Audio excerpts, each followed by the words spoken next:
আমরা আমাদের প্রায় 1 ঘন্টা ব্যাপী চলা ধর্ণা প্রত্যাহারের আগে যেহেতু কালা কানুন চলছে, এমার্জেন্সিকে হার বানিয়েছে, কোনো মিডিয়া বন্ধু আমাদের এখান থেকে ছবি করতে পারবে না। মিডিয়া সেন্টার তালা লাগানো, আগে প্রেয়ার করতে হবে, 45 মিনিট টাইম। আজকে চোর মমতা আসবে শিশু নারী কল্যাণে বক্তৃতা করতে, যে চোর মমতার হাতে পার্সিলস থেকে বকটুই হয়ে সন্দেশখালী মায়েদের ইজ্জত সম্ভ্রম গেছে, সেটা ফিড দেওয়া হবে, লাইভ হবে গোটা বাংলা।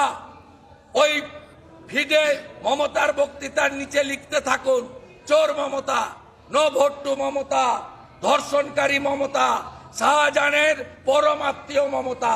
লিখতে থাকুন কমেন্টে, হাজারে হাজারে। এই আবেদন আমি বিরোধী দলনেতা করছি।